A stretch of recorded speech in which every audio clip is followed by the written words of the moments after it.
안녕하세요. 끝내주는 경제 끝내주게 풀어줍니다. 이광재입니다. 오늘 끝내주는 인터뷰에서는요, 최근 화제가 되는 과연 스테이블 코인은 어떻게 될 것인가, 블록체인 기술은 앞으로 어떻게 우리 사회를 바꿀 것인가에 대해서 심층 인터뷰를 해보겠습니다. 서병윤 DSRV 미래금융연구소장님과 함께하겠습니다. 어서 오세요. 네, 안녕하십니까. 안녕하세요. DSRV 서병입니다. 네. 그런데 먼저 이 DSRV 이게 너무 어려운데 이게 무슨 네. 뜻이에요? 네, 그 DSRV는 그 you deserve it 할 때 어떤 가치가 있다. deserve라는 단어에서 이자를 알파벳 이자를 모두 뺀 그런 뜻입니다. 네. 좀 어려워가지고 많은 분들 헷갈려하십니다. 네. 네. 먼저 본격적인 인터뷰에 앞서 가지고요. 서병훈 소장님과 OX 그 가지고 계셔요? 먼저 첫 번째 문제입니다. 이 블록체인은 AI와 더불어서 세상을 바꾸는 핵심 기술이 될 것이다. 왜 그렇게 생각합니까? 네, 이제 AI가 이제 중요하다는 거는 우리 챗GPT도 써보고 많이들 아시잖아요. 근데 이제 블록체인은 뭐 코인을 만드는 기술 이 정도로만 알고 계시지만 사실은 이제 블록체인이라는 거는 우리가 쓰고 있는 인터넷망을 위해서 돈을 보낼 수 있게 해주는 기술입니다.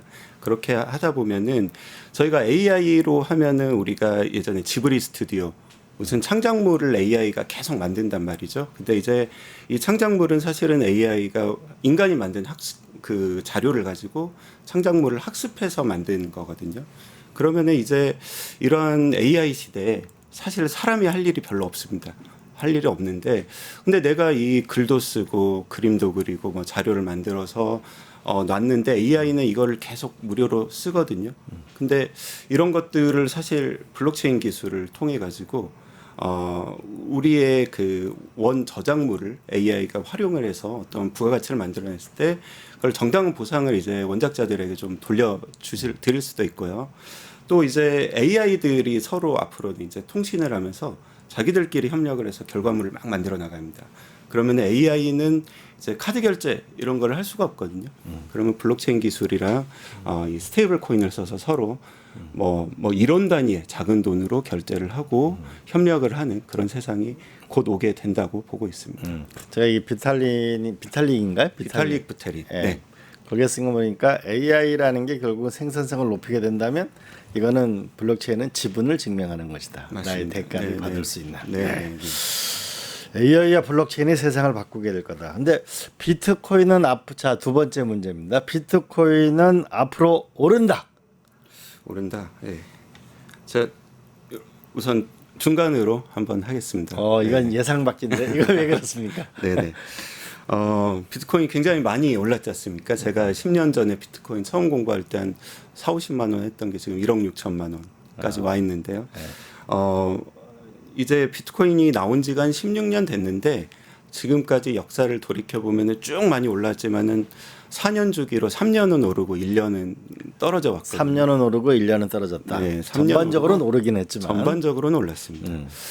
근데 이제 이게 뭐 100%는 아니겠습니다만은 내년에는 사실은 떨어질 가능성이 조금 높다. 이게 비트코인 반감기라는 게 있는데 그럴 가능성도 있고 뭐 또 오를 수도 있고 그렇지 않겠습니까? 하지만 장기적으로는 오를 가능성이 상당히 높다고 보고 있습니다. 네. 세 번째 문제입니다. 우리가 이더리움, 그다음에 솔라나, 트론 이런 것이 있는데 이더리움이 약 50% 정도를 산 이더리움의 강세는 계속 유지될 것이다. 네. 네. 왜 그렇게 보십니까? 네, 저희 회사가 사실은 이제 이더리움이 코인이기도 하지만 이더리움이 네트워크기도 하지 않습니까? 인터넷 위에서 이더리움 네트워크에서 돈을 주고 받는데 뒤에서 더 설명드리겠지만 스테이블 코인 요즘에 많이 쓰고 있는 스테이블 코인이 거의 3천억 달러 정도가 이제 유통이 되고 있는데 그러면 우리나라 돈으로 한 400조 이상의 돈이죠. 이게 한 절반 이상이 이더리움 네트워크에서 가장 많이 유통이 되고 있습니다. 이더리움이 그만큼 좀 믿을만하고 보안상으로도 안전하고 이런 네트워크이기 때문에 현재 이더리움이 굉장히 좀 미래를 많은 전문가들이 좋게 보고 있고요. 그렇지만 이제 투자하실 때는 아까 말씀드린 대로 내년은 비트코인 떨어지면 이더리움도 떨어지기 때문에 네, 조금 조심하셔야 될 수도 있다. 이거 투자 정보는 절대 아닙니다. 네. 다음은 스테이블 코인은 앞으로 대세가 될 것이다. 스테이블 코인이 대세가 될 것이다. 네, 네. 네. 또 하나는 이게 결국은 이제 서클 USDC 그 테더 USDT 과연 누가 시장의 지배적 역할을 하게 될까요? 네, 그 보시는 분들이 뭐 많이들 아시겠지만 이제 스테이블 코인 중에 서클이랑 테더라는 두 회사가 한 90% 이상 점유율을 가지고 있습니다. 테더가 좀 선발주자고요. 서클이 후발주자인데 서클은 최근에 이제 나스닥 상장도 한 미국 회사고 이 테더라는 회사는 이제 본사가 엘살바도르에 있거든요. 그러니까 이제 미국 규제 밖에서 조금 하고 있는 그런 업체입니다. 지금 테더가 이제 압도적인 1위로 한 70% 가까운 점유율을 가지고 있고 서클이 이제 20% 정도 되고 있는데 요즘에 뭐 이제 지니어스 법안이란 게 미국에서 나왔잖아요. 그러니까 테더와 같은 이 스테이블 코인은 조금 미국 규제에서 규제를 많이 하겠다라고 해서 앞으로 이제 서클이 잘 되는 거 아니냐 이런 말씀들을 좀 많이 하고 계신데요. 이게 1위라는 게 쉽게 또 내려오지를 않습니다. 요즘에도 뭐 중남미나 아프리카 가면 이 테더에서 만든 USDT를 굉장히 많이 쓰고 계시기 때문에 이 앞으로 어떻게 될지는 좀 많이 지켜봐야 된다 이렇게 말씀드리겠습니다. 자 마지막 질문입니다. 한국도 원화 기반의 스테이블 코인을 만들어야 한다. 왜 그렇습니까? 그 원화 스테이블 코인을 누가 쓸 사람이 누가 있다고 이런 얘기도 많던데. 네. 제가 이 얘기를 뭐 지금 1년 넘게 굉장히 떠들고 다니고 있는데요. 제가 스테이블 코인을 인터넷 위에서 이제 돈이 왔다 갔다 하는 기술이라고 말씀을 드렸지 않습니까? 그러면은 우리가 지금 쓰고 있는 돈은 어디서 왔다 갔다 하느냐? 우리 비자망, 은행의 결제망, 카드망, 그리고 뭐 스위프트망 이런 망들은 인터넷망이 아닙니다. 인터넷망이 아니라 별도의 망을 이렇게 연결을 해서 그 위로 돈을 주고받고 있는 거거든요. 그러다 보니까 비자 같은 회사가 1년에 이 망을 전 세계적으로 유지하는데 뭐 한 30억 달러가 든다 그래요. 그러면 4조, 5조 되는 어마어마한 돈인데 그러니까 우리가 비자 카드 그을 때 수수료 비싸지 않습니까? 예, 신용카드도 비싸고 해외 송금하면 수수료 어마어마하게 비싸고 그런데 이제 인터넷 위에서 돈을 주고받게 하는 기술이 스테이블 코인이라고 말씀드렸는데 이게 굉장히 효율적인 이제 다음 세대 금융 인프라 기술인 거거든요. 그래서 우리가 원화 스테이블 코인을 이제 쓰지 말자라고 하시는 거는 저는 이렇게 말씀드리고 싶은데 전 세계가 우리가 음악을 이제 다 스트리밍으로 듣는데 한국 가요는 우리가 계속 CD로 들어야 된다.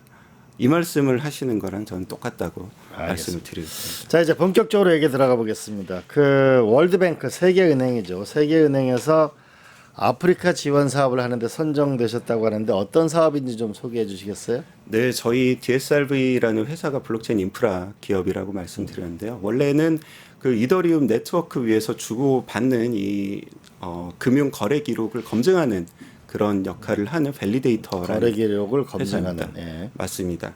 그러다 보니까 저희가 블록체인의 그런 코어 기술에 대한 이해가 상당히 높은 그런 회사로 좀 세계적으로 알려져 있고요. 그러다 보니까 이제 월드뱅크에서 블록체인을 기반으로 해서 아프리카에서 신규 사업을 하는데 전 세계에서 좀 한 업체를 선정하는데 저희가 좀 최초로 이번에 선정이 되게 됐습니다. 이 내용은 뭐 이런 거거든요. 저희가 월드뱅크가 지난 수십 년간 아프리카에 어마어마한 지원금을 쏟았고 원조를 했죠. 원조를 어마어마하게 했지 않습니까? 근데 이 돈이 거의 뭐 10%도 이 나라 국민들에게 안 간다 그래요.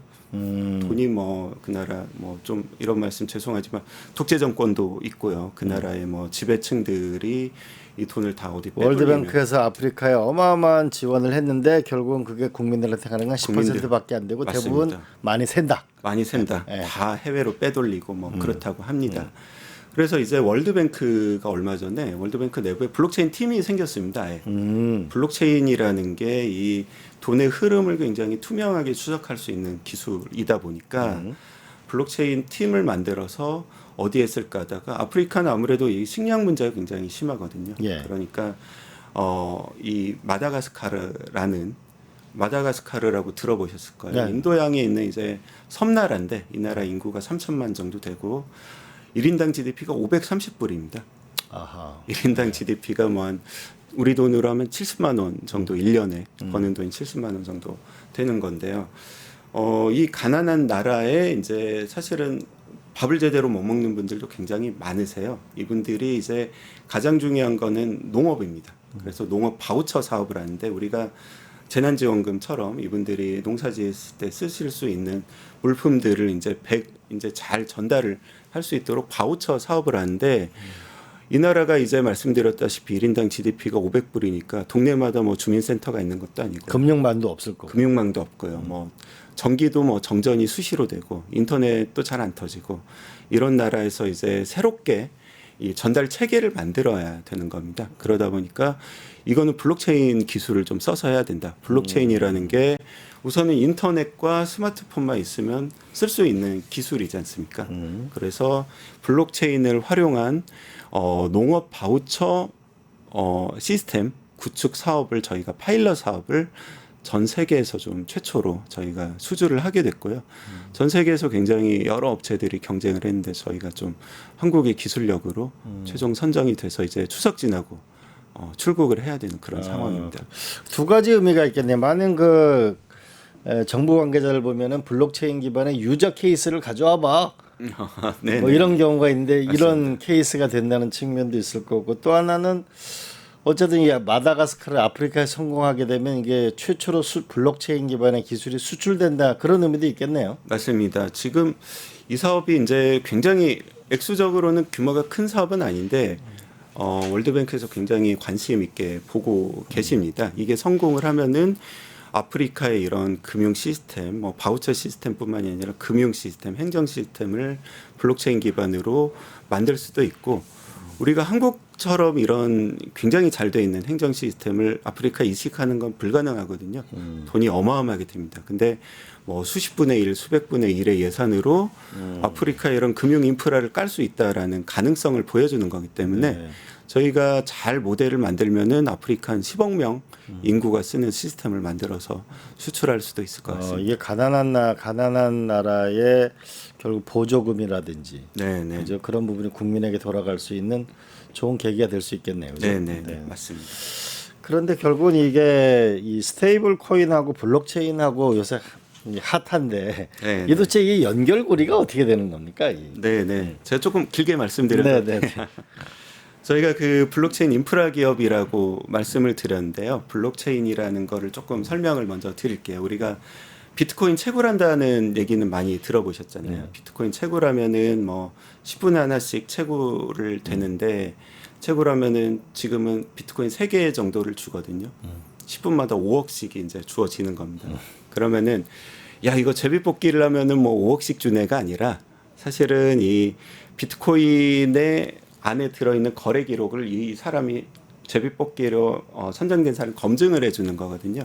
그리고 문제가 없다라고 그러면 전 세계로 이 거래 기록을 쫙 뿌려가지고 그 여러 이제 이 노드라고 하는데 다른 사람들이 이걸 크로스 체크해서 이상이 없다고 확인을 해주면은 이 블록이 그 앞 블록과 결합된다고 해서 블록체인입니다. 예. 근데 이제 저희는 이더리움 비트코인 채굴은 하지 않고요. 이더리움 거래 기록을 검증하는데 이더리움은 어떤 방식을 했느냐. 야 이게 그 문제를 풀게 하니까 전기를 너무 많이 쓰더라. 우리가 왜 반도체도 비싼 거 사야 되고 전기 많이 쓴다라고 환경 오염도 있고 그렇거든요. 그러니까 이더리움을 이제 보증금으로 맡겨두고 블록체인 네트워크에 많이 맡겨두면은 검증을 많이 할 수 있게 해주고 검증을 하면은 저희 이제 보상을 또 받거든요.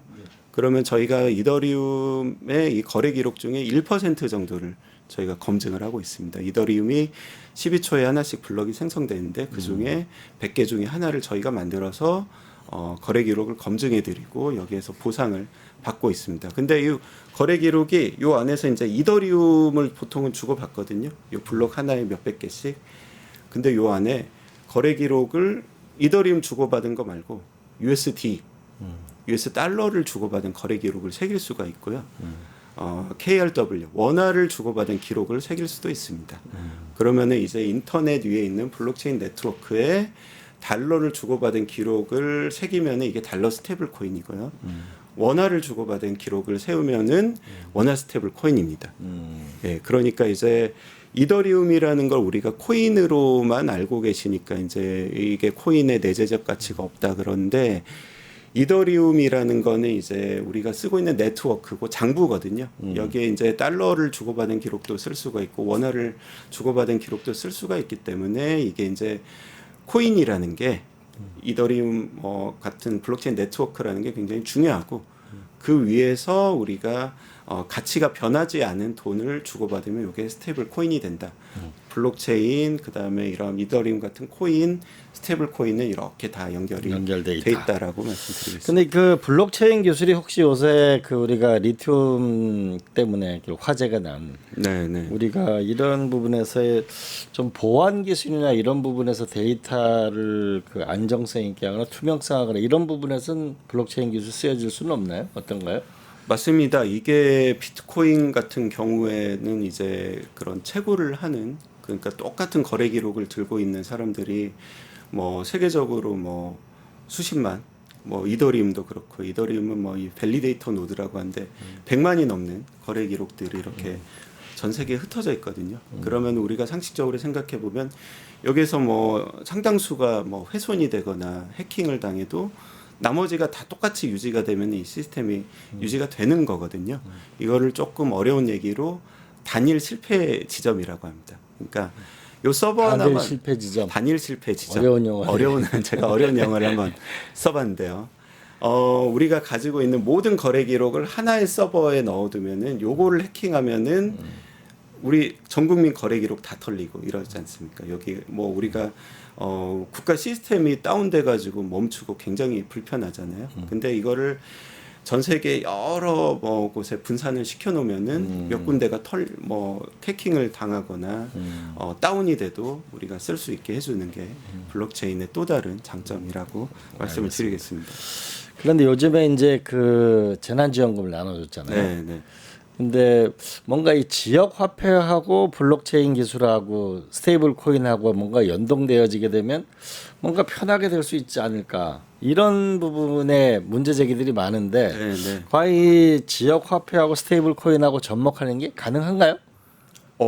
해외에서도 이런 사례들이 조금 있더라고요. 아, 그래요? 네, 네. 네. 일본에서도 일부 지자체에서 실험을 좀 했었고, 일본에서? 예, 일본에서도 좀 했었고, 지금 미국에 가시면 와이오밍주라는 데서 이미 주 스테이블 코인을 좀 발행을 이렇게 주 정부에서 좀 주도적으로 진행을 하고 있습니다. 근데 이런 것들이 제가 아까 인터넷망을 위해서 돈을 주고받는 게 스테이블 코인이라고 말씀드렸는데 예. 저희 사실 지역화폐 왜 했냐라고 물어보면은 지방에 이제 소상공인 분들이 수수료, 카드 수수료 너무 많이 떼인다. 이거 예, 힘들어서 네. 한 게 제일 크거든요. 네. 그래서 서울시 제로페이도 하고. 근데 이 인터넷 위에서 이제 돈을 주고받다 보니까 수수료가 굉장히 쌉니다. 뭐 이제 0.1%, 0.2%만 가지고도 거래를 하실 수가 있고요. 인터넷 위에서 돈이 오고 가니까 상점 주인이 카드 결제 받으면은 돈이 이분이 한 2, 3일 있다 받으시잖아요. 그렇죠. 예. 2, 3일 있다 받게 2, 되죠. 3일 있다 받습니다. 근데 스테이블 코인은 몇 초 만에 돈이 들어옵니다. 내 계좌에 월렛이라는데 돈이 들어옵니다. 그 다음에 또 뭐가 있냐면은 우리가 지역화폐가 하나 있고 오늘의 상품권이 있습니다. 그렇죠. 지역화폐. 지역화폐 오늘의 상품이 네. 따로 있죠. 지역화폐는 행안부 사업, 오늘의 상품권은 중개부 사업. 이거를 스테이블 코인으로 통합을 하면은 지역화폐는 쓰는 지역을 딱 한정을 해놓고요. 오늘의 상품권은 쓸 수 있는 업종을 골목 상권으로 한정을 해놓거든요. 스테이블 코인은 이게 인터넷 위에서 돈이 코드화됐다라고 하는데 여기 프로그램을 잘 집어넣으면은 업종 코드를 잘 집어넣으면 뭐 미성년자는 이제 뭐 술이나 담배를 못 사게 한다든지 뭐 이분이 이제 요 서울시 사시는 분인데 뭐 어디 가서는 요 돈은 서울시에서만 써야 되고 이 돈은 뭐 부산에서만 쓰고 이런 것들을 이제 집어넣을 수가 있기 때문에 비용이 굉장히 절감되고 이 소상공인 분들은 수수료도 아끼고 돈도 즉시 정산을 받을 수 있게 된다. 이렇게 말씀을 드리겠습니다. 그럼 이 카카오도 뭐냐면 이 스테이블 코인 기반으로 지역 화폐 서비스를 하겠다고 얘기했고 네, 네. 또 네이버가 이 두나무와 서로 결합을 하게 되면서 앞으로 그러면 그 안에 상거래가 있는 지역 화폐나 상거래 부른 스테이블 코인이 상당히 빠른 속도로 확산될 가능성도 있겠네요. 네, 이분들이 최근에 그 스테이블 코인을 은행만 해야 되느냐, 뭐 네이버, 카카오 이런 IT 기업도 좀 열어줘야 되느냐 이런 얘기들 굉장히 많이 하고 계시잖아요. 네이버, 카카오 같은 IT 기업들은 이거 너무 하고 싶으시거든요. 왜냐하면은 우리가 네이버 페이나 카카오 페이를 쓰더라도 이 뒷단에 이제 망은 기존의 카드망을 똑같이 타고 갑니다. 예. 은행망을 타고 갑니다. 이분들을 제가 이제 만나 보면은 여기에 수수료를 다시 2, 3%를 드려야 되거든요. 그렇죠. 네이버, 카카오 이거 너무 아까우셔서 나는 어차피 인터넷 사업자니까 내가 블록체인 이 위에서 돈을 주고받으면 이 수수료도 훨씬 아끼고 할 수 있는데 나는 자신 있는데 은행은 이거 아니까 은행만 할 수 있게 해달라라고 이제 아마 하실 거예요. 근데 이제 제가 뭐 섣불리 예측하기는 좀 그렇지만 이 네이버나 카카오 저희가 쇼핑도 하고 결제 보면 이분들 편하게 엄청 잘 만드시는 분들이거든요. 그리고 여기에서 쓰면은 포인트도 많이 돌려주시고 그러면은 이거 익숙해지면은 사실 스테이블 코인을 처음에는 조금 어색할 수 있어도 나중에는 미국은 이미 그렇게 하고 있습니다. 스테이블 코인인지 모르고 그냥 막 쓰십니다. 예. 수수료 쓰고 혜택 많이 주는데 안 쓸 이유가 없거든요. 네, 그렇게 조만간 많이 쓰시게 될 날이 올 것 같습니다. 큰 변화가 예상됩니다. 이상 여기까지 듣고요. 우리가 광고 하나 보시고 또 진행하도록 하겠습니다.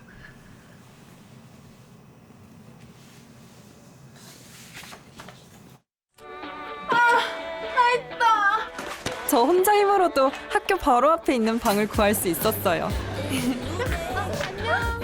드디어 독립. 풀옵션인데 월세는 절반이라 미래까지 대비합니다. 이런 신혼집 너무 좋겠다. 20년까지 이사 걱정 없으니까 안심하고 이세 계획까지 세웠죠. 삶이 있는 곳에 한국토지주택공사. 광고를 보셨습니다. 이제는 며칠 전에 한국의 오리진 서밋이 큰 화제를 모았는데 우리나라 스토리 IP하고 스테이블 코인에 관한 행사였는데 이 제가 이 세상에 없는 거래소가 스토리 거래소다. 아마 대한민국이 스토리 거래소를 만들어야 된다고 제가 한 10년 전부터 주장해 왔었는데 이번 이 행사가 성공적으로 엄청난 그 성황을 이뤘다는데 그 성공 요인이 뭘까요?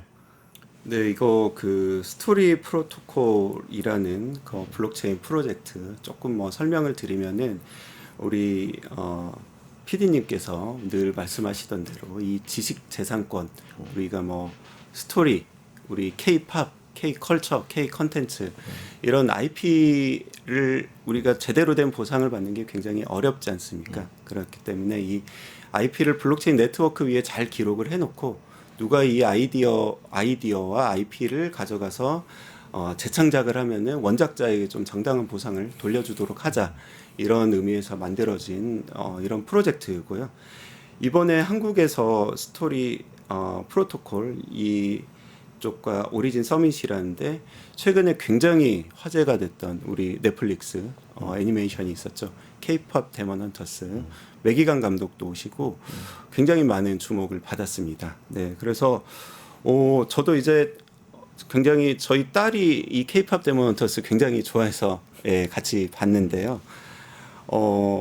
이게 IP라는 게 이번에도 그렇지만 넷플릭스가 이 K-팝 가지고 만들었는데 넷플릭스가 굉장히 예, 돈을 많이 벌어 가셨어요. 예. 그리고 우리가 K-팝 그 재밌는 K-팝 아이돌들이 전 세계적으로 막 한 2억 5천만 명 K-팝 팬들이 있다 그러는데 K-팝 하시는 분들이 이게 돈을 버는 게 쉬운 듯 쉽지가 않습니다. 돈 버는 게 맞아요. 무슨 말이냐면 맞아요. 잘 아시겠지만은 이 해외에 계신 분들이 이제는 뭐 모든 뮤직비디오나 이런 거 유튜브에서 다 공짜로 보시거든요. 돈은 유튜브가 거의 다 벌어가고 그러고 이제 뭐 음악도 뭐 스트리밍 뭐 스포티파이나 이런 데서 다 그냥 들으시죠.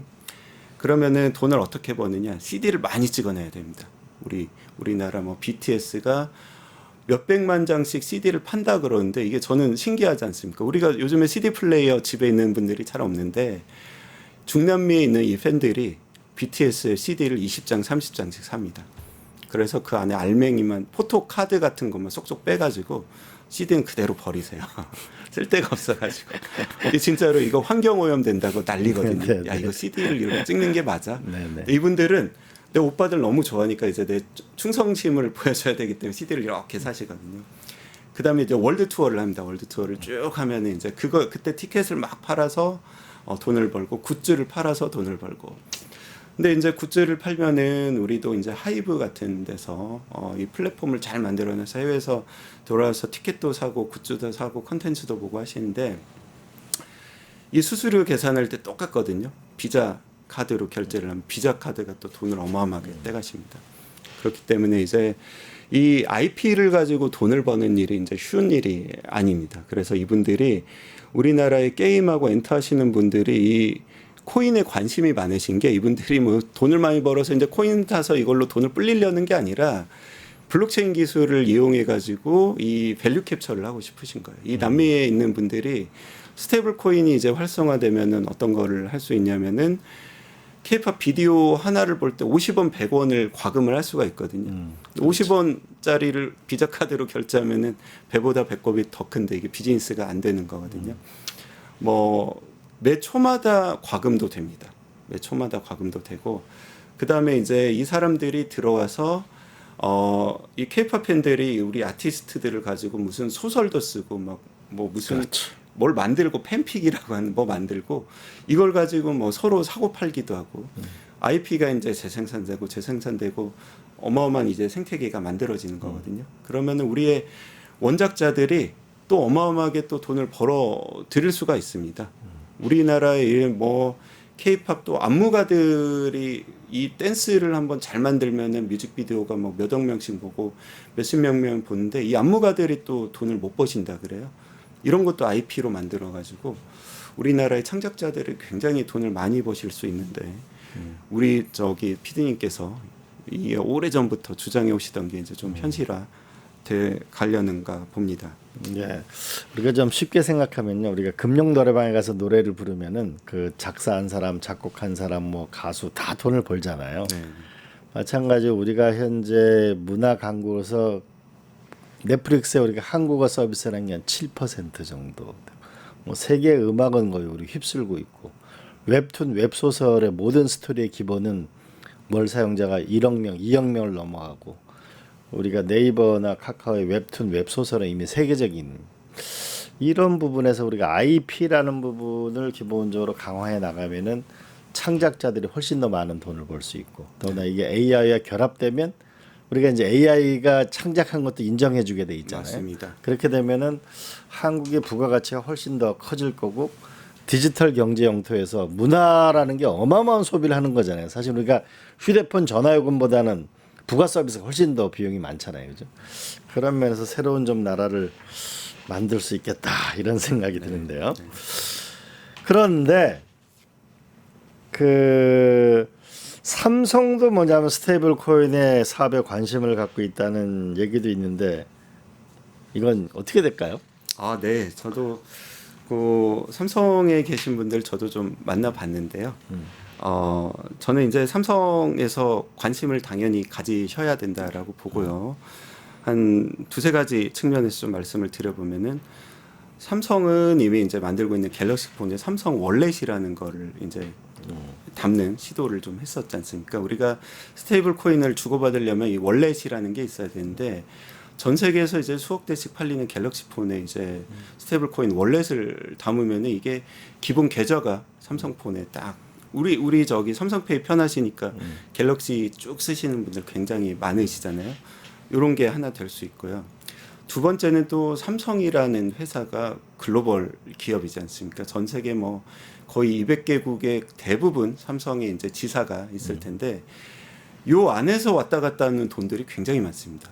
요 안에서 왔다 갔다 하는 돈 우리가 뭐 수출하고 닿는 돈뿐만이 아니라 이 돈들을 이제 우리가 스위프트 망을 태워서 보내면은 수수료도 비싸고 환전 수수료도 비싸고 한데 스테이블 코인으로 왔다 갔다 하게 만들면은 최근에 그 한양대학교 강영구 교수님이 계산을 해보시니까 연에 한 1억 불은 아낄 수 있다. 1,400억 불은 요 정도는 아낄 수 있다라고 하니까 이거 관심을 당연히 가져야 되는 그런 분야라고 생각을 좀 하고 있습니다. 어떤 분은 이렇게 표현하더라고요. 결국은 이 과거로 전자지갑을 이제 별도로 가지고 있는데 별로 가지고 있을 필요가 없잖아요. 네. 그러니 삼성 휴대폰이 몇억 대가 전 세계에 깔려 있으니까. 그래서 아마 애플과 삼성이 또 다른 의미의 이 세계 대전을 한번 스테이블 코인 때문에 네. 세계 대전이 생기지 않을까 이렇게 예측하는 분들도 있던데 그건 어떻게 보세요? 그렇게 됐으면 좋겠고요. 저도 대한민국 국민으로서 삼성이 이제 블록체인이라는 신기술을 가지고 이 새로운 시장이 굉장히 큰 시장이 열리고 있는데 빨리 뛰어들어가지고 애플과 하여튼 경쟁할 수 있는 그런 위치를 좀 점했으면 좋겠습니다. 그런데 이제 우리나라 얘기를 좀 이렇게 돌아가 보면은 그럼 뭔가 이게 스테이블 코인이 미국도 처음에는 트럼프 대통령은 코인이 사기다 이러다가 이제 지니어스 법도 만들고 이제 스테이블 코인을 이제 밀어붙이고 있는데 선진국 중에 기관, 그러니까 금융기관, 기관 투자자들이 코인에 투자가 금지된 나라가 한국 말고 또 있나요? 제가 알기로는 그런 사례를 못 들었고요. 예, 금지된 나라들이 뭐 베트남이나 조금 죄송하지만 캄보디아나 이렇게 조금 예전에 사회주의 영향권에 있었던 뭐 중국이라든지 이런 국가들 외에 이제 자유주의 쪽의 선진국은 이제 거의 없는 것으로 알고 있고요. 해외 이번에 KBW 기간에 해외에서 많은 웹3 쪽 산업에 종사하는 분들이 오셔서 굉장히 놀라시는 것 중에 하나가 그것입니다. 이게 한국은 개인 투자자는 코인 투자 굉장히 많이 하는데 이 법인 기관이 사실은 훨씬 더 판단 능력이라든지 투자 판단 뭐 위험 감수 능력이 높은 그런 플레이어인데 법인을 투자를 못하게 한다니까 이쪽에서 굉장히 의아해하는 부분이기도 합니다. 한국에 보시면 그러니까 기관이나 법인 계좌 이걸 결국 투자를 못하게 하고 지금 개인이 투자하는 게 결국은 지금 코스닥 거래량보다 하루 많잖아요. 네, 네. 상당히 기현상인데 맞습니다.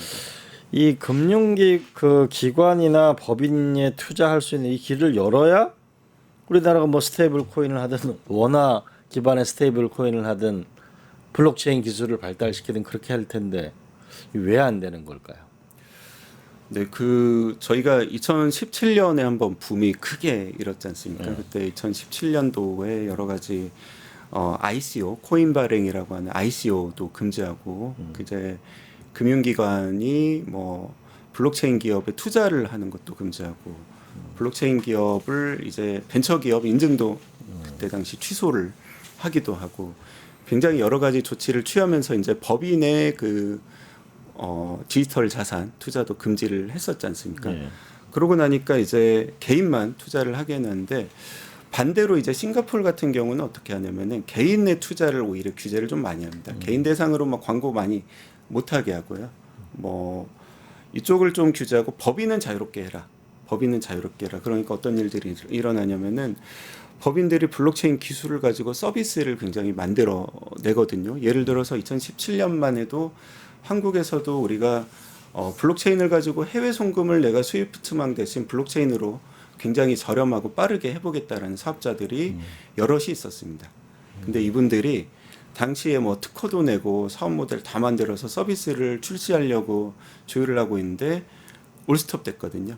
8년째 이거를 못하고 계시고 최근에 또 저를 찾아오시더라고요. 그러면은 반대로 말하면은 그때 이제 우리가 잘 신중하게 들여다보고 개인은 조금 이거 변동성이 크니까 조심해 하고 법인은 한번 너희가 자유롭게 한번 이걸 가지고 투자를 하든 뭐 서비스를 만들든 해봐라고 했으면은 우리가 지금 뭐 이 해외 뭐 송금을 한다든지 뭐 여러 가지 비즈니스를 한다든지 뭐 비트코인 ETF라든지 서클이나 나스닥에 성장된 서클이나 코인베이스 같은 이런 세계적인 블록체인 기업이 나왔을 수도 있거든요.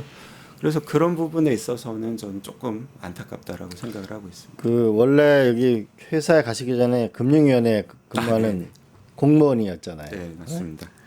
근데 공직자에 계시다가 왜 이 블록체인 기반 회사에 가시게 된 거예요? 이게 미래가 여기 있다고 보신 건가요? 네, 제가 2015년에 이제 핀테크 담당을 하던 금융위원회 사무관이었는데요. 네. 당시에 이제 블록체인 한국에 잘 안 알려졌을 때 개인적으로 이제 블록체인 비트코인 이 부분에 대해서 좀 공부를 했었습니다. 그때 비트코인이 한 50만 원 할 때였으니까 공부를 안 하고 비트코인을 샀어야 되는데 공부만 이제 열심히 했었었는데요. 제가 이제 공부를 좀 해보다 보니까 이게 굉장히 신기한 기술이더라고요. 제가 기존에 이제 카드 시스템이나 이런 거를 봤을 때는 이 기술이 뭐 비자라든지 스위프트라는 게 한 50년 된 좀 낡은 기술인 거거든요. 1970년대 나온 기술입니다. 근데 블록체인 기술 보니까 야 이게 다음 세대에 어떤 쓰일 수 있는 금융 인프라 기술이 맞구나 이런 생각을 좀 갖고 있다가 제가 이제 민간에 좀 나오게 되면서 블록체인 쪽에 좀 뛰어들게 됐는데 그러면서 이제 느낀 게 좀 블록체인과 이 코인 디지털 자산에 대한 제도권의 오해가 좀 너무 많다. 이거를 처음에 2017년도에는 이거 제2의 바다 이야기다. 온라인 카지노다. 맞아요. 이렇게 막 얘기도 많이 했었거든요. 사기다. 사기다. 네, 그런 얘기 많이 했었는데 문제는 그때는 이제 초창기였기 때문에 그렇게 좀 보실 수도 있었는데 부작용을 좀 맞고 나면 연구를 좀 했어야 되는데 그 후에 연구를 조금 게을리 하지 않았나. 그러다 보니까 뭐 트럼프 행정부도 초반에는 그랬다가 이제 지난 작년부터 대선 기간에 이게 이제 우리 미래를 바꿀 기술이다라고 얘기를 하면서 굉장히 드라이브를 세게 걸고 있지 않습니까? 그러면서 뭐 어마어마하게 거대한 기업들이 서클이나 코인베이스 이런 기업들이 뭐 새롭게 나오고 혁신을 이끌고 이 디지털 금융이라는 이 섹터를 전 세계적으로 이끌어 나가는데 한국은 조금 타이밍을 놓친 감도 있지만 지금 이제 새로운 정부에서 또 새롭게 여러 시도들을 하고 계시기 때문에 희망을 잃지 않고 열심히 좀 하고 있습니다. 근데 2018년도에 박상기 법무부 장관이 이렇게 얘기했어요. 가상화폐에 대한 우려가 커. 거래소 폐쇄까지도 목표로 하고 있다. 또 당시에 은성수 금융위원장은 국회에서 가상화폐, 암호화폐는 인정할 수 있는 화폐가 아니다. 가상자산에 투자한 이들까지 정부에서 다 보호할 수는 없다. 이런 얘기를 했는데요.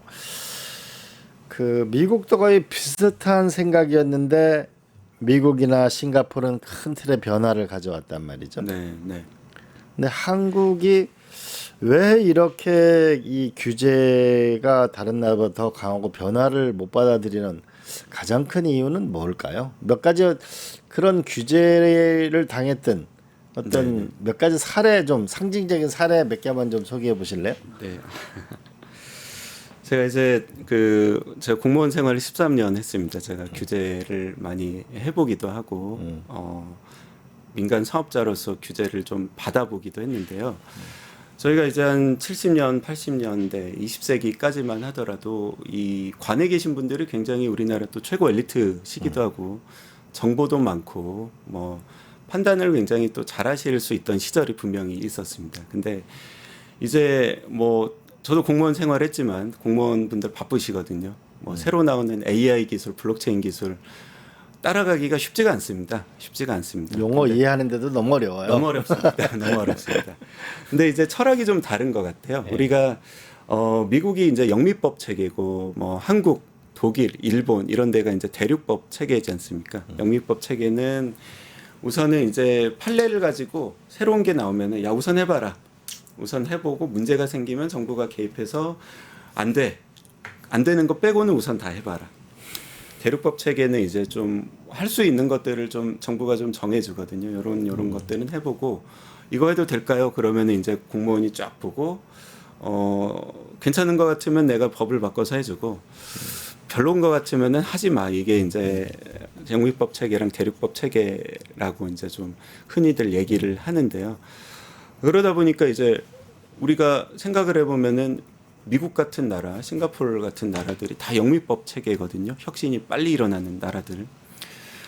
사후적으로 이게 혁신을 뒤따라가면서 법을 바꿔서 하려면은 시차가 생기더라고요. 시차가 생기고 빨리빨리 아니면은 공부를 해서 빨리빨리 법을 고쳐줘야 되는데 공무원분들이 이제 공부해서 법을 고치면은 또 국회의원분들이 또 공부해서 이 법을 통과시켜 주셔야 되는데 이게 굉장히 쉬운 일이 아닌 것 같습니다. 근데 기술이 앞으로는 더 빨리 더 빨리 변하거든요. 그래서 저는 이제 이 얘기를 똑같이 하세요. 로봇 산업에 계시는 분들, AI 계시는 분들, 바이오 계시는 분들, 모든 첨단 산업에 있는 민간 사업자분들이 큰 꿈을 품고 사업에 뛰어들었다가 규제랑 싸우다 돈 다 날리고 세월은 다 가고 뭐 이력도 안 남고, 이것을 좀 우리가 근본적으로 고민을 하면서 이거 어떻게 좀 시스템적으로 고쳐야 될까를 심각하게 좀 고민을 해봐야 된다. 이 말씀 꼭 드리고 싶습니다. 어떻게 하는 게 좋을까? 제가 요즘에 이제 저 혼자의 공상인데요. 공상인데, 저희가 이 AI라는 굉장히 신기한 신기술이 나왔지 않습니까? 제가 요즘에 저도 이제 챗GPT랑 구글 제미나이 없이는 뭐 아무 일도 못하는 사람이 됐는데, 얘네가 이런 것들을 기가 막히게 해줍니다. 예를 들어서 우리 법령을 한번, 우리나라에 법령이 어마어마하게 많을 텐데요. AI 싹 집어넣고 우리가 원칙적으로 금지해놓고 이제 예외적으로 허용해주는 체계를 원칙적으로 허용해주고 특별하게 안 되는 것만 금지하는 체계로 한번 싹 바꿔줘. AI에게 한번 시켜서 우리나라 법 체계를 한번 다 뜯어 고치면 어떨까? 제가 요즘에 이 생각을 진지하게 좀 하고 있거든요. 제가 이제 잘하는 AI 기업에 야 이런 거를 한번 우리가 한번 프로토타입으로 한번 만들어 보자. 이걸 가지고 이게 좀 돌아가는지를 한번 보자. 그렇지 않으면 우리나라가 큰일 나겠다.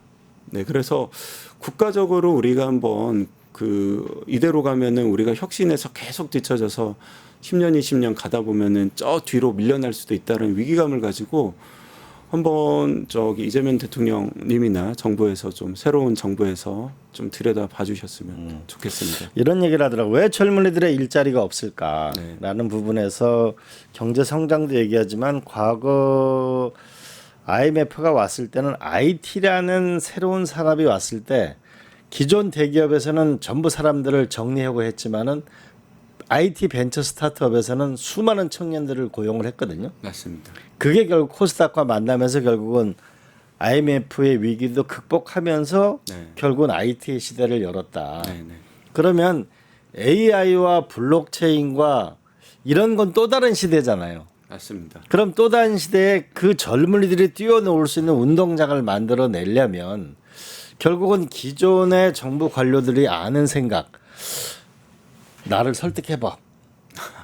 또는 네. 유저 케이스가 있으면 가져와봐. 네, 네. 이게 아니고 이거는 꼭 해서는 안 된다는 부분만 정해. 오히려 뭐냐면 정부가 그걸 먼저 만들고 민간에서 이거를 좀 근본적으로 돌파하는 새로운 나라가 돼야 젊은이들이 일자리가 생긴다. 네, 네. 이런 얘기가 많던데 그건 어떻게 생각하세요?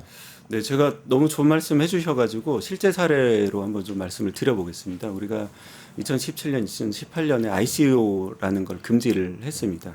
그런 한국에서는 이제 코인을 찍으면 안 된다. 근데 이제 코인을 찍는다는 얘기가 사실은 블록체인 네트워크를 만든다는 얘기랑 같은 얘기거든요. 근데 이렇게 되니까 어떻게 됐냐면 블록체인 사업을 하시는 분들이 싹 싱가포르, 뭐 스위스, 두바이, 미국 싹 나갔습니다. 그때도 이제 ICO 이거 뭐 도박판 아니야? 문제 제기가 많이 있었는데 싱가포르나 스위스 같은 나라는 ICO 가이드라인을 딱 주셨어요.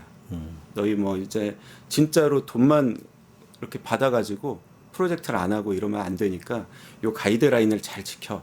이렇게 딱 주고 요것만 지키면은 우리나라 와서 ICO 해도 돼. 근데 싱가포르에서 굉장히 재밌게 그 대신 싱가포르 사람을 몇 프로 이상 고용해야 돼. 로펌도 싱가포르 로펌만 써. 실험을 일단 회계법인도 싱가포르 회계법인만 써. 그러면 일자리 창출이 되거든요. 이 사람들이 싱가포르 물가 비싸지 않습니까? 한국 사람들이 가서 돈도 내고 로펌 비용도 내고 돈을 어마어마하게 쓰면서 블록체인 네트워크를 거기서 만들고 있었습니다. 똑똑한 인재들이 해외에 많이 나갔죠. 돈도 많이 썼죠. 근데 코인은 한국에서는 또 코인 거래는 허용이 되니까 해외에서 만들어서 한국에서 이제 파는 거거든요. 그러면은 투자자들 투자는 많이 하는데 사실상 이 밸류 실질적인 생태계나 일자리 창출은 안 되는, 이게 좀 상당히 좀 모순적인 이런 얘기가 돼버렸거든요. 그러고 나서 이제 제가 스테이블 코인이 잘 되니까 제가 늘 강연 가면은 이게 이더리움 네트워크, 뭐 트론 네트워크, 솔라나 네트워크에 의해서 이 스테이블 코인이 왔다 갔다 하고 있습니다. 이게 코인이 아니라 네트워크입니다. 그러면은 저한테 꼭 물어보세요. 그 높으신 분들이 한국은 그런 네트워크 안 만들고 뭐 했습니까? 그러면은 제가 다 말씀드려요. 2017년에 다 금지하셔서 싹 해외 갔습니다. 그래서 이런 웃지 못할 사태가 지금도 벌어지고 있습니다. 그 미래를 규제해버리고 잘라버린 거죠, 그죠? 맞습니다.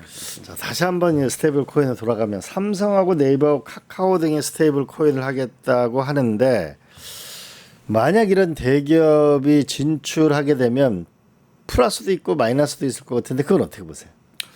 네, 플러스는 아무래도 그 한국에서 그래도 혁신 DNA가 있는 대기업들이 뭐 네이버, 카카오 그리고 뭐 삼성도 또 이제 혁신을 계속 해 나가시겠죠. 아무래도 이제 보수적인 금융권보다는 이거를 가지고 소비자들 어떤 불편을 계속 해결하려는 새로운 금융 서비스들을 좀 만들어 낼 걸로 예측이 되기 때문에 이런 부분은 굉장히 좋을 것 같고요. 그리고 이분들의 경쟁자는 이제 애플이나 구글이나 마이크로소프트가 돼야 되거든요. 지금은 조금 쉽지는 않지만 그런 미국의 거대 기업들과 좀 상대할 수 있는 서비스들을 좀 낼 수도 있을 것 같다. 이거는 굉장히 긍정적인 측면이고 부정적으로는 아무래도 이분들이 한국에서는 굉장히 독점적 지위의 사업자들이지 않습니까? 걱정들을 굉장히 많이 하십니다. 네이버, 카카오는 이제 카카오뱅크도 있고 카카오페이도 있고 뭐 증권도 있고 근데 이제 카카오 스테이블 코인을 가지고 카카오페이 안에서 카카오 스테이블 코인으로 다 쓰고 여기서 이제 많은 또 데이터들이 생기거든요. 소비자 정보들이 생기면 이거를 카카오만 또 독점해서 쓰고 또 네이버만 독점해서 쓰고 이러면은 이 사람들의 지배력이 너무 커져서 독과점 우려가 너무 커지는 거 아니야. 이런 고민도 또 하시거든요. 그래서 이 두 가지 사이에서 균형을 어떻게 잘 잡을 것인지. 그러니까 네이버, 카카오는 저희가 이제 그 정부에서 또 늘 바라시는 게 이제 내수 시장 보지 말고 해외에 나가서 해외 유저들 대상으로 글로벌 서비스를 좀 해줬으면 좋겠다 이런 얘기들 하시잖아요. 그래서 빨리 좀 스테이블 코인, 원화 스테이블 코인 기반으로 이런 서비스를 국내에서도 하고 이걸 기반으로 또 동남아 뭐 또 일본 또 뭐 나아가서 중남미 아프리카에도 이런 스테이블 코인 기반 서비스, 블록체인 기반 서비스들을 좀 만들어 나갈 수 있게 그리고 또 저희 같은 블록체인 인프라 기업, 기술 기업들은 또 그 생태계 안에서 또 저희의 파이가 굉장히 같이 커질 수가 있거든요. 이런 균형 잡힌 생태계를 좀 만들기 위해서 좀 머리를 모아야 될 때가 아닐까 생각하고 있습니다. 민주당의 그 정책위 의장은 이 스테이블 코인 정책에 대해서 조만간 제도 정비를 하겠다 네. 이런 얘기를 했고 이재명 정부에서도 스테이블 코인을 추진하겠다라는 네. 의지를 밝히고 있는데 과연 이게 될 것인지 이게 네. 되려면 무엇을 해야 된다고 생각하는지 우리 이재명 정부와 정치권에 한 가지를 건의한다면 무엇을 건의하고 싶습니까? 네, 저희 한 가지가 아니라 저희가 이제 23년도에 STO라고 조각 투자라고 아마 기억나실 겁니다. 블록체인 기술을 활용해서 이제 뭐 여러 가지 쪼개 팔기를 할 수 있다라고 했는데 23년 2월에 가이드라인을 발표했는데 2년 반 넘게 통과가 안 되고 있습니다. 그리고 이제 그때 금융위원회에서 가이드라인을 내면서 뭐라고 하셨냐면 주식 채권 같은 거는 이제 블록체인 기술 조각 투자에 안 맞으니까 요거는 금지를 하셨거든요. 가이드라인에서 배제를 하셨습니다. 근데 요즘에 이제 보면은 이미 그 로빈후드라는 기업이 미국 기업이 유럽 시장에 가서 미국 주식을 블록체인 위에서 토큰화해서 팔고 계세요. 이미 기술이 그 정도로 2, 3년 새에 어마어마하게 빨리 바뀌고 있고 그런데 우리는 이제 그 법안 통과도 못해서 한 3년을 날려보낸 거거든요. 그러면은 우리가 기술이라는 거는 굉장히 빨리 변하기 때문에 현재 상태로 예단을 하면 안 된다. 중장기적 시각에서 굉장히 넓게 열어놓고 가이드를 줘야 되고 빨리 가야 된다. 방향도 중요하고 속도도 중요하다. 이 타이밍을 놓치면 우리나라에 바쁜 일도 너무 많지 않습니까? 2, 3년 훌쩍 가기 때문에 이번에 좀 물들어왔을 때 꼭 연내에 법안 통과를 할 수 있도록 좀 노력을 해주셨으면 좋겠습니다. 정말 잘 됐으면 좋겠습니다. 네. 네, 추석이 다가옵니다. 제가 경제 시사 방송을 하면서 늘 답답한 마음입니다. 뭐 딱 부러지게 이게 이럴 것이다라고 확실하게 전달하고 싶은데 아무래도 경제는 예측이다 보니까 그러지 못한 점이 많아서 죄송할 때가 많습니다. 매일 경제를 다루면서 느끼는 점은 바로 이것입니다. 경제의 본질은 돈이 아니라 바로 사람이라는 것. 그 다음에 도전에서 시작된다는 생각을 참 많이 해봅니다. 가게의 살림, 기업의 피눈물, 그리고 우리 사회의 희망이 모여 경제를 움직입니다. 바람이 불면 나무는 흔들리지만 뿌리는 더 단단해진다고 합니다. 비온 뒤에 땅은 더 탄탄해진다고 합니다. 저는 경제의 희망이 어디에 있을까? 과연 한국 경제가 일어설 수 있을까? 이런 생각을 하던 중에 종로 앞을 지나가고 있었습니다. 그때 수많은 가게에 문 닫은 가게를 봤을 때 참 우울했습니다. 그러나 또 어느 한 가게는 새로운 인테리어 단장을 하는 것을 보았습니다. 그러면서 경제학에서 본 이런 생각이 나더라고요. 그 나라 경제가 일어설 건가 무너질 건가를 보면은 폐업 지수보다 창업 지수가 높다면 그 나라는 전진하는 거라고 합니다.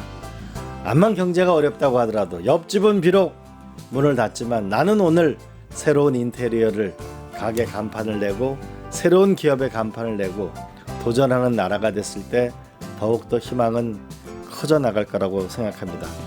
우리 함께 지혜를 모으고요. 이번 긴 추석 우리를 한번 되돌이켜보고 더 서로 격려하고 응원하는 그런 추석이 됐으면 좋겠습니다. 여러분, 우리 이재명 정부에서는 스테이블 코인에 대해서 더욱 좀 희망이 많은 뉴스가 많았으면 좋겠습니다. 오늘은 우리 서병은 박사님 감사합니다. 고맙습니다. 감사합니다. 유튜브 구독하고 실시간 채팅과 댓글을 남기시면 매일매일 7,000TTCO를 드립니다. 참여 방법은 통통물 어플을 다운로드하고 회원가입과 로그인을 해주세요. 마이페이지에서 나의 회원 고유 번호를 복사해주세요. 유튜브 구독 후 실시간 채팅이나 댓글창에 고유 번호를 한 번만 입력하면 준비 끝!